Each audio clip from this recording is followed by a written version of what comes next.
A message for my people. Nick Dad, baby. We the new label. Yeah. Now this the black sheep, sticking it to him. I need a crib like I'm Gatsby. I need it in hand, just understand my Pockets that deep. with nothing to prove. I ain't got nothing to do. When they can't compete and I got nothing to lose. You see, they told me I'm the one Yes, that what's can good, win everybody? everything. Welcome back to Veterans Minimum. I'm your host, Nick Dais, at Nick Dais 10, as you can find me. All things Veterans Minimum is at Veterans Minimum. Solo show today. As you can see, there's no one in here with me because there's a lot going on. There's a lot that we've recorded and a lot coming up on the horizon with the NFL season kicking off. But I do want to plug away and mention some of the episodes that we've done over the last couple of weeks. Got some amazing feedback on all of these episodes. We did one on fantasy booking, UFC champions in 2025. I had Kel and Andreas from The Corner on the show. And on that episode, all we did was we ran through every division in the UFC, both the women's and the men's divisions. And we said, who's going to be the champion 18 months from now? One of them came true over the weekend. I think it was Kel that had Sean O'Malley winning by knockout over Aljamain Sterling. So we talk about all that on that episode. Then we had former NFL player Brandon Marshall on the show. Got some amazing feedback on that one. It was one of my favorite projects that I've done since I moved out here to Vegas. It was great, especially during that episode where he had told me before we were going to record that he was going to give me about 15, 20 minutes of his time. And then we ended up going for 40. And that meant a lot to me, and it was a great episode. So go and check that one out too. Proper gym etiquette, the good, the bad, and the ugly of the fitness world with Christina Lauren, who's also a podcaster out here in Las Vegas. I've been on her show in the past. That was really fun. And then I did the NFL Futures episode with Jeff Parles from VSiN, where we talk about who's going to win MVP, who's going to win Offensive Player of the Year, all the awards in the NFL. We give out our picks and our plays.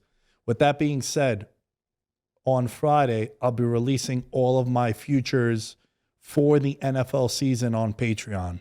You'll be able to see it like I did last year.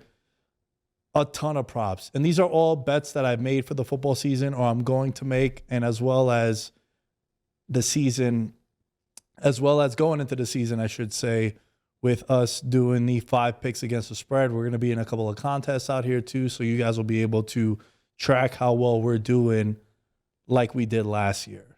And last year, as I pull up some of the numbers, an all-time run.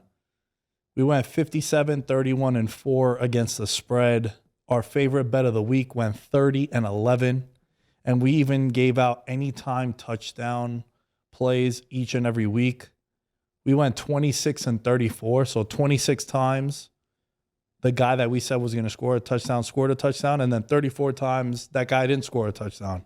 But if you were to straight bet all of these, which is going to be a common theme for this episode, if you were to straight bet all of these anytime touchdown scores, $100 bet on each and every one of them would have won you close to $2,000 on the season.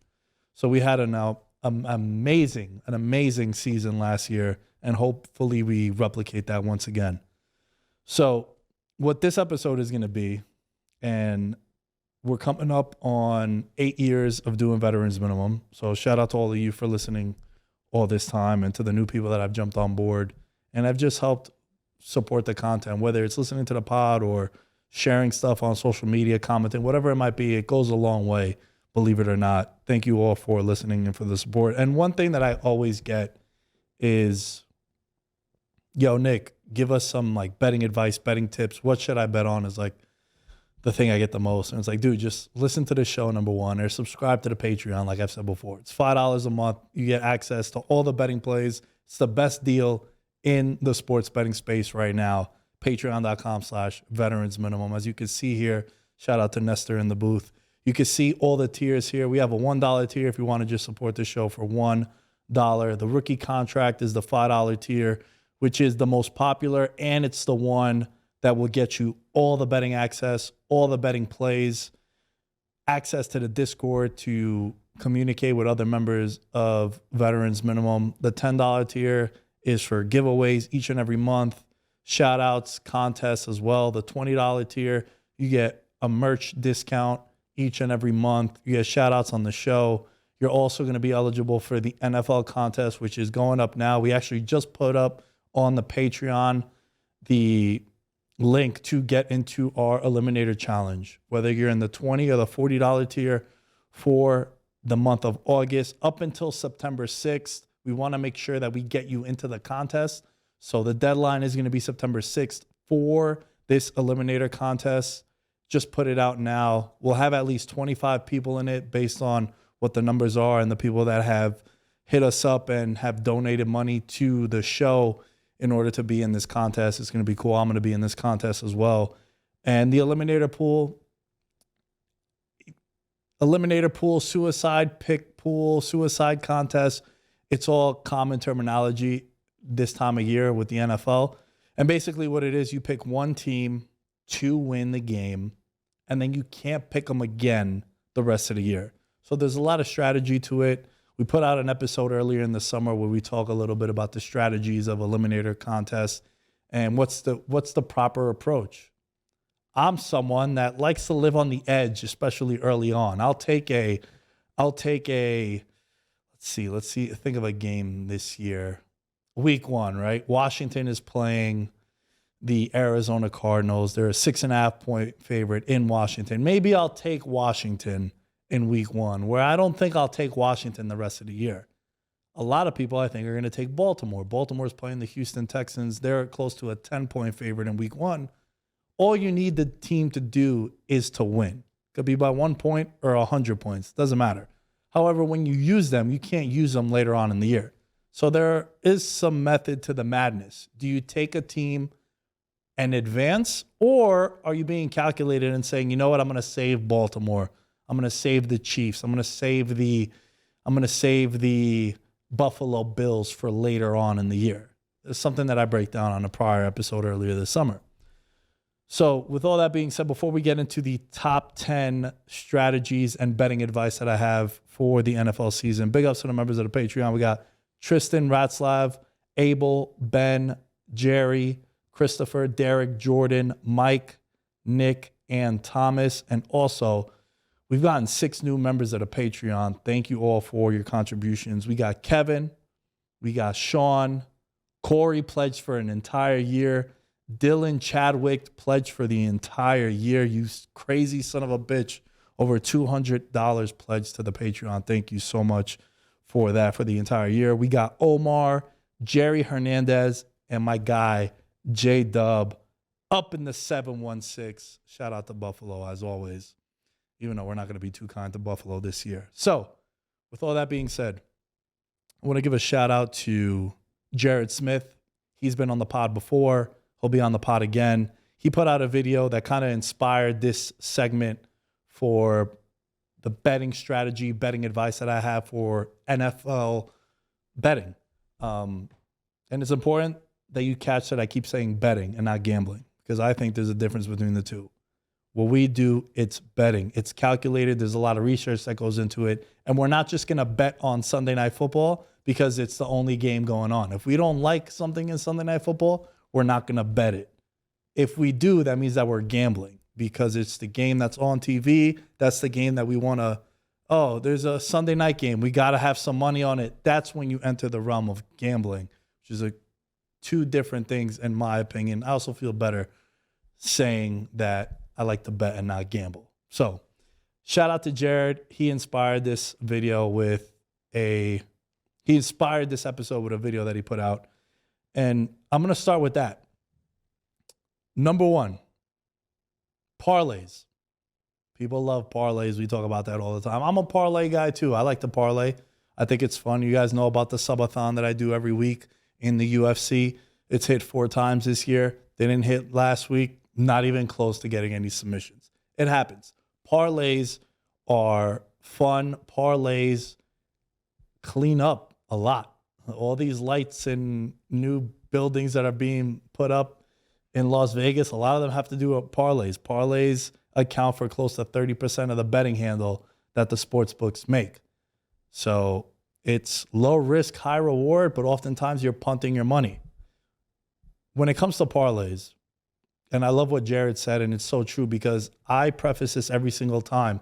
When you guys see me put up a parlay, I'm straight betting those plays also, especially when you're looking at UFC props.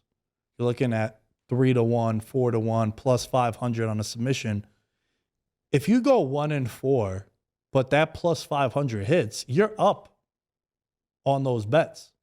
That's why it's important to straight bet. That's why when you do parlay, like what Jared said in that video, which I'm going to repost also because I loved it so much. If you're not going to straight bet those individual plays, don't put them in a parlay. Because that means that you don't like them enough if you're not going to straight bet them. That's why every time I straight bet, I'm parlaying those plays also. I do it in the NFL too. Last year, there was 2 of the 18 weeks, I went 5-0. I parlayed those and I also straight bet them. There's other weeks where I go 3-2, 3-1-1. When you straight bet them, you're also turning a profit. That's why my favorite interaction that happens throughout an entire football season, and it happens often. Someone will see me go 5-0. The next week they'll hit me up like, yo, well, what are your plays? What are your plays? And I'll give them my plays, especially if they're a friend of mine. Mostly if they're a friend of mine. But yo, what are the plays? So I'll tell them. I'll give them my 5 plays that I enter in the contest every week anyway. So I definitely have skin in the game on this one. And I'm putting my money behind it financially also. So I'll go 5-0, and then the next week they'll come and they'll be like, yo, what are your plays? I'll give them my plays, and I'll go 4-1. And they'll curse me out. Or I'll go 3-2. Be like, oh, dude, you don't know shit. I can't believe you have a show. It's like, well, this is why I tell you to straight bet. If you parlay it, yeah, I could go 4-1 every single week. Every single week for the entire NFL season. That'd be amazing, by the way. But I go 4-1 every single week. If you're parlaying them, you're going to be down hundreds of dollars if you're tailing those. That's why it's important to straight bet. And that's why for you parlay bettors, if you're putting together parlays, you need to look at the 3, 4, 5, 6 plays that you're putting into your parlay and say to yourself, are you going to bet these individually? And if the answer is yes, that's a good parlay. It's like with the UFC subathon. These are all submission props that I'm betting anyway. Why not throw them in a parlay? Why not, if everything goes great, shit is rocking and rolling, we go 4 for 4, we're diving into our friend's pool for a video because we hit the parlay. So that's why. If you're going to parlay, make sure you're straight betting those plays. It goes a long way and you could turn a profit. Number 2, and this one, when I'm asked what's the number one bit of advice I could give people for NFL betting, it's this. Bet numbers, not teams. Bet numbers, not teams. Time and time again in the NFL, it's going to be an ugly game. It's going to be an ugly matchup. But we're not looking at Jaguars, Texans. We're looking at Jaguars as a 12.5 point favorite against the Texans. And we're saying to ourselves, oh, kind of like Houston. Well, Houston hasn't won all year. Kind of like Houston even more. Why do you like Houston? Because we like the number. It's in division. Division rivals. 70%. If you blindly took, and this is something that I say throughout the NFL season where it's rule number 3, but we'll kind of combine the two of them. I love betting spots. I call it situational betting, where no matter what the matchup is, no matter what time of the year it is, I'm going to bet this scenario by default. I'm just going to do it. One being double-digit underdogs in division. In the last 10 years, 68% cover rate. Houston hasn't won all year. They suck. They're 0-9. Yeah, but they're getting 13 points against the Jaguars. We're going to take the Texans plus 13. We're betting numbers, not teams. It happens all the time. You'll see a prime example, one of my favorite bets of the year. Not year, well, it is going to be week 1. So, yeah, one of my favorite bets in week 1, and I took it early. I made this bet back in July, early July. Steelers plus 3 at home against San Francisco. We don't know who's going to play quarterback for San Francisco. Pittsburgh is going to be at home. Pittsburgh's looked really good in the preseason. I know I don't want to get too excited about the preseason, but you're seeing a lot of growth in Kenny Pickett. Pickens is balling out. The offense looks great. The defense we know is going to be nice because they just always are good. And then they're at home as a underdog against a team which is loaded. The Niners are clearly better than the Pittsburgh Steelers, but we don't know who the quarterback is going to be at the time that we're recording and throughout this whole summer. Purdy's back in camp, but he's throwing a lot of interceptions in practice. We don't know. So that's a spot that we're going to bet, and those are numbers that we're betting, not teams. So that's probably my number one rule when it comes to sports betting for the NFL. It's bet numbers, not teams. And then, like I mentioned also, rule number 3, or bit of advice number 3, it's betting spots, right? There's certain players where Justin Herbert, you guys know I'm a Justin Herbert stan. You guys know I love Justin Herbert. We're once again going to bet him to win MVP. That's going to be 3 years in a row. Third time is a charm, Antoine. As my guy Antoine in there is part of Raider Nation. I know he's not too happy with me praising the Chargers, but Justin Herbert, anytime he's catching more than 7 points, don't care where it is, I'm going to take him. Phillip Rivers was the same way. Deshaun Watson, when he was with the Texans, if you gave me plus 7.5 on Watson, didn't matter where it was. There are certain guys, again, spots that you're going to bet. I love taking the New York Giants when they're an underdog at home. I'll take them against the Chiefs as an underdog at home. If the Giants are an 8-point favorite against the Houston Texans at home, I'm not taking them. Again, it's situational spots that we like to bet on here on this show and that I try to drive home every time that it's presented. One of my favorite bets last year, and it was the absolute spot of all spots, was when Dak Prescott got hurt Sunday Night Football against Tampa Bay. And then week 2, they rule him out, and the line goes from Dallas -3 to Dallas +7 at home against the Bengals.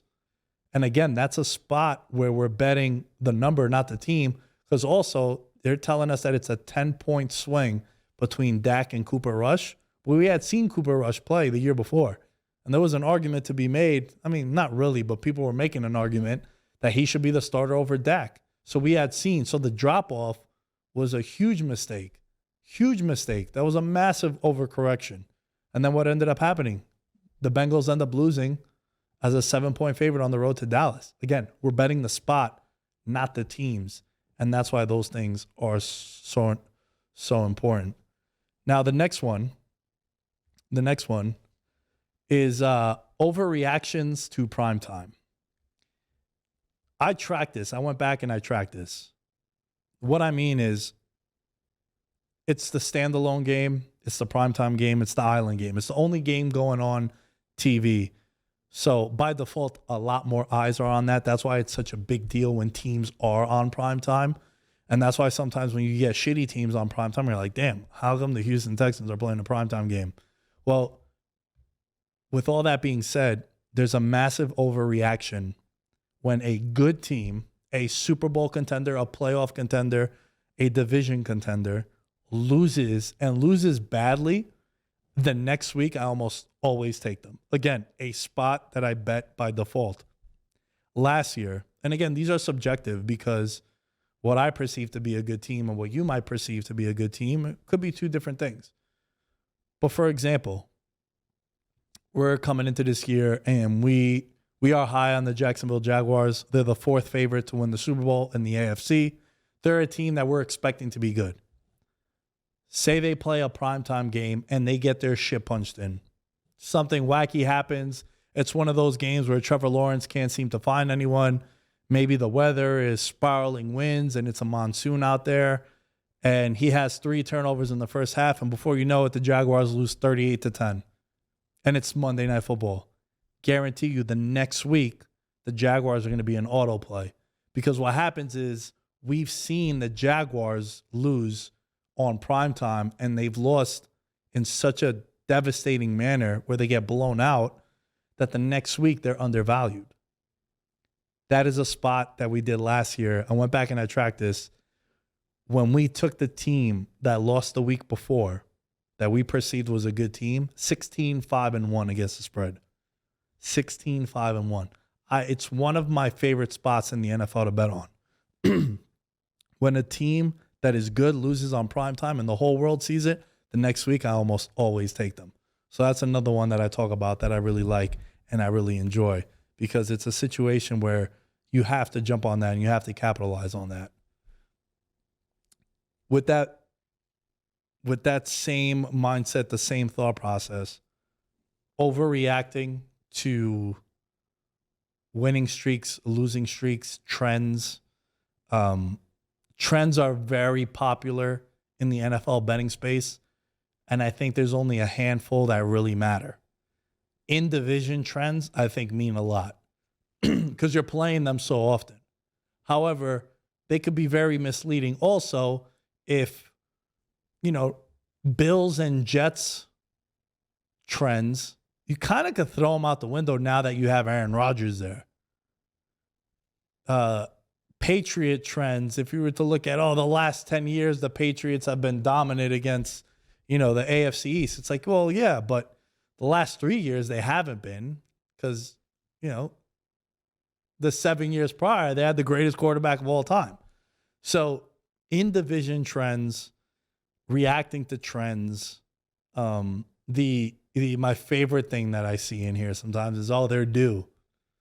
This team's on a 4-game losing streak. They're due. They're going to win. There's no way that they're going to lose again. There's no way they're going to lose 3 in a row. Well, there is a way. If the matchup is not good, if there's injuries, like that stuff doesn't matter. So don't fall for those traps of the recent trends or the I think it's called the gambler's fallacy, where, this team is due, this team is due. No, it's not. It might not be due. But staying with the NFL trends, and I like reading some of the trends too. I think they're very helpful, but they're only helpful if the matchup is reoccurring, if the matchup is more than once a year. If you're going to look at trends between the Jets and the Giants, it's like, dude, the last time they played, they're playing each other this year, but the last time they played prior to that was 4 years ago. The last 3 meetings between the Jets and the Giants is a 12-year gap. Like it's a 12-year sample size where they play each other 3 times. So, yeah, maybe the Giants are 2-1 against the Jets in their last 3 games, but it's not as significant as, the Ravens and the Bengals. In their last 6 meetings with Burrow and Lamar Jackson, this is how these teams fare versus one another. That's a dope trend to use in the NFL. That one makes sense.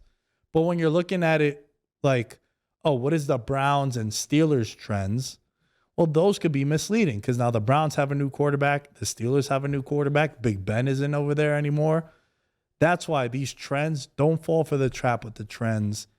It can be misleading, though they are important depending on how you are breaking them down.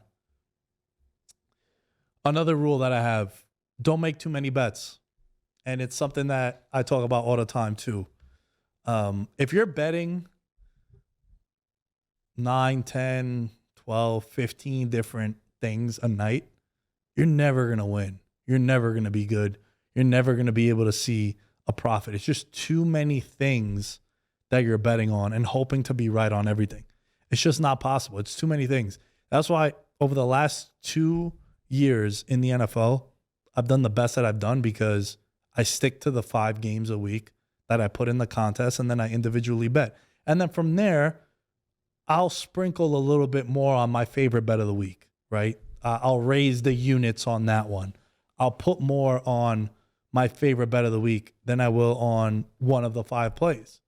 So that's why people love their against the spread record, and it's important, right? You don't want to be 30-90, but if you could float around 500, there's a way that you can have a massive profit margin if, just look at us, for example, last year, right? 57, 31, and 4 against the spread on the season, 30 and 11 ATS, our favorite bet of the week.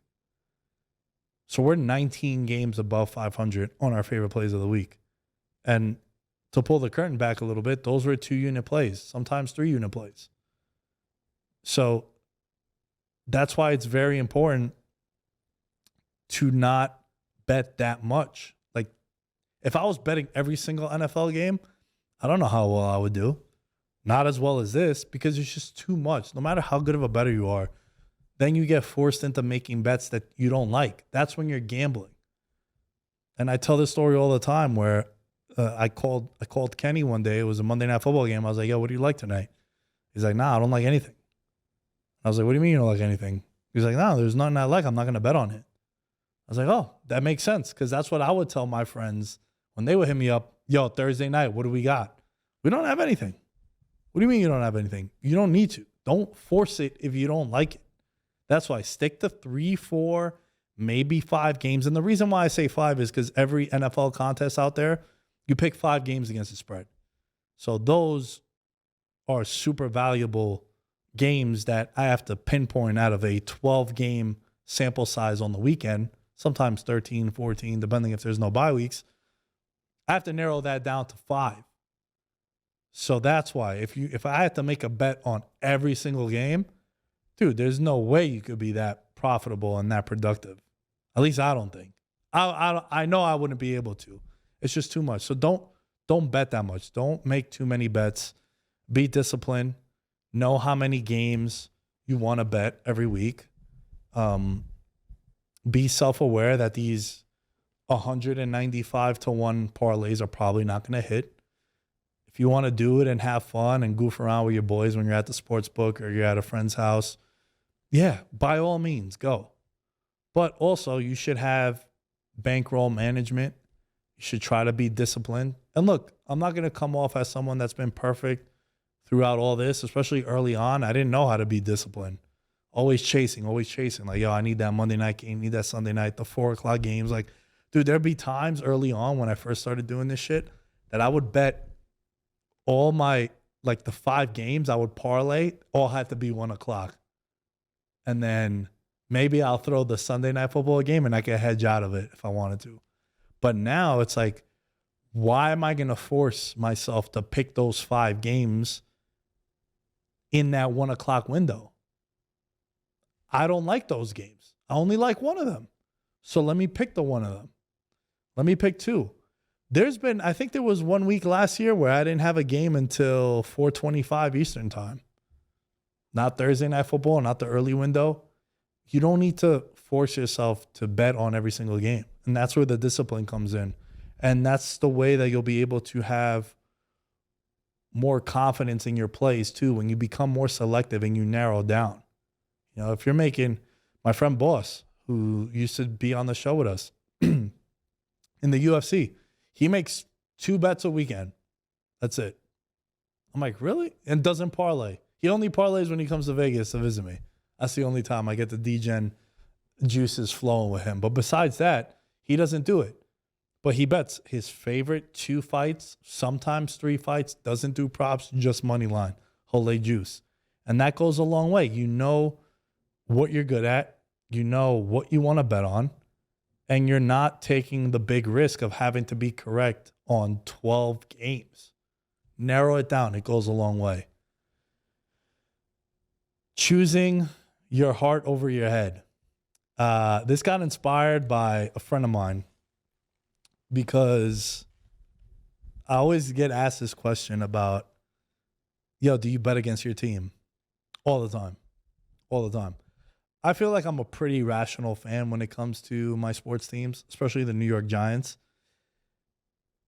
I think if you can be honest with yourself and how good your team is, I think you can make a lot of money because you know your team well.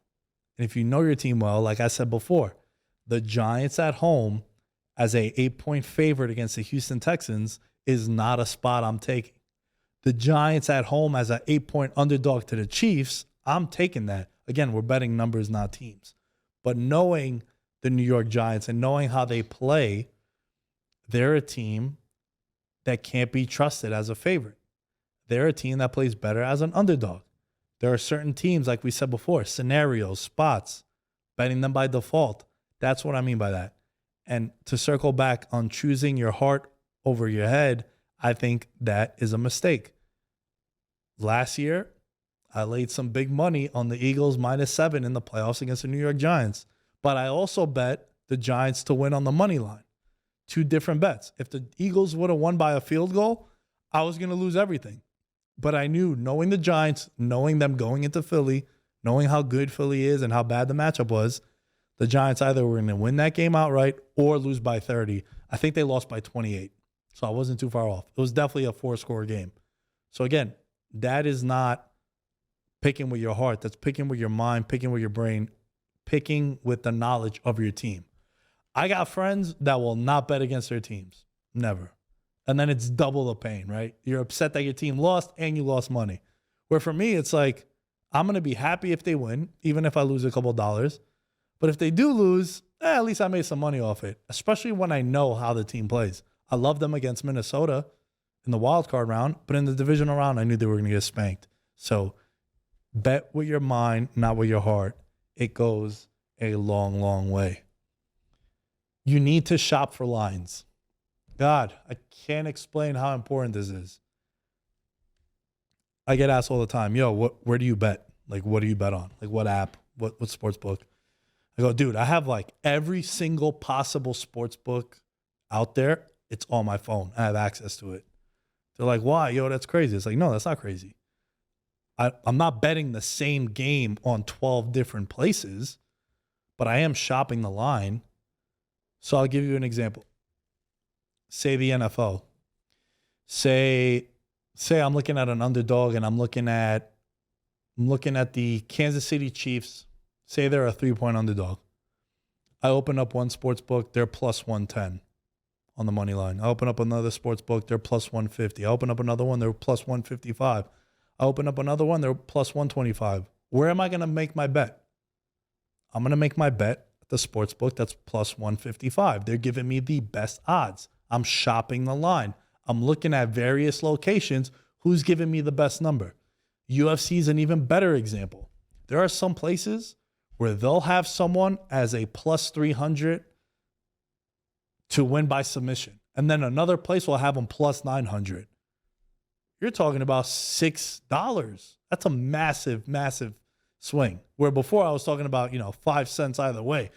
We're talking about a $6 swing.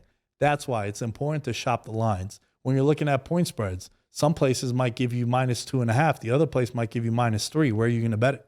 If you're on the favorite, you're going to bet the minus 2.5.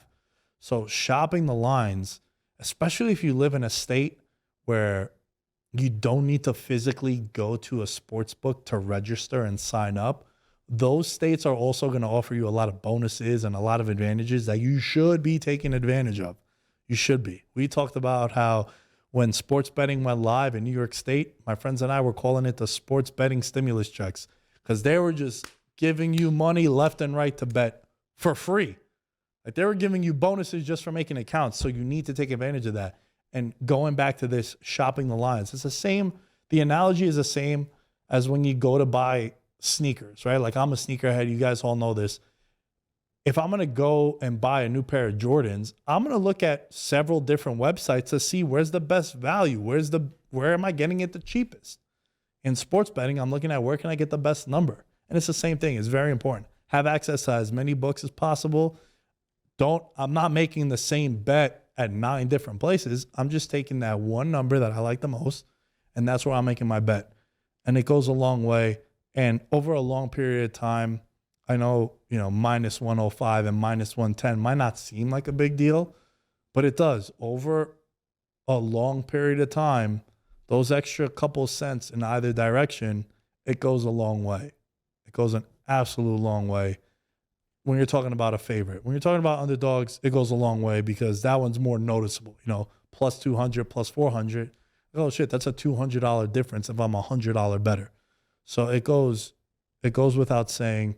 It's very important to shop the lines. I hope you guys took a lot out of this. I hope you guys listen to this throughout the season too. We'll be mentioning these, this like gambling Bible or this gambling manifesto as we're going on throughout the season, because I think it's very important for it to be reiterated and for you guys to understand how important these things are. And you'll see there's going to be games coming up throughout the year that we're just going to be saying like, yo, it's the spot. It's the spot. Remember the sandwich spot that we talked about a couple of years ago, where anytime you have a team playing a division game a non-division game and then a division game, that game in the middle, especially towards the end of the year, that's a sandwich spot. That's a look-ahead spot. That's a trap game. You know, the best example was when the Bengals played the Browns, Jets with Mike White, and then they played the Ravens the year that they went to the Super Bowl. Dude, the Bengals were a 10-point favorite in MetLife against Mike White. And I said that the Jets are going to beat them. They were like plus 380, and they ended up beating them. Because it was just that wacky spot where the Jets had won 2-3 games all year. Bengals are going for the division. Bengals are going for the top seed. Bengals got division game, trap game, meaningless game, and then division game. That's what happens. Talked to Will Blackman when I had him on the show. That's a real thing. Like, man, we're playing, we're playing the Jaguars, the then, early 2010s. Like, we're playing the Jaguars. We're playing the Raiders. Like, we don't need to worry about that. We got Kansas City on deck. We got the Dallas Cowboys on deck. And then there's a look at it, and then before you know it, it's 17-17 in the fourth quarter. You're like, holy shit, what happened? Well, you're looking ahead. So I hope you guys took a lot out of this. Like I mentioned, I hope you guys enjoyed it. Rate, comment, review, share on social media. The next time you guys are going to hear us is going to be the NFL preview show, which marks the birthday for Veterans Minimum. As I said earlier in the show, we're coming up on the 8-year anniversary. And I can't thank you guys enough for listening. Subscribe wherever you're listening to. Follow us on YouTube, youtube.com/Veterans Minimum. And remember, this year we're going to be going live on the YouTube channel while we're recording the show. So you'll be able to listen to the show even earlier than usual. With all that being said, at Nick Dais Tenders, you can find me, veteransminimum.com for all things VM, and we'll catch you guys next time.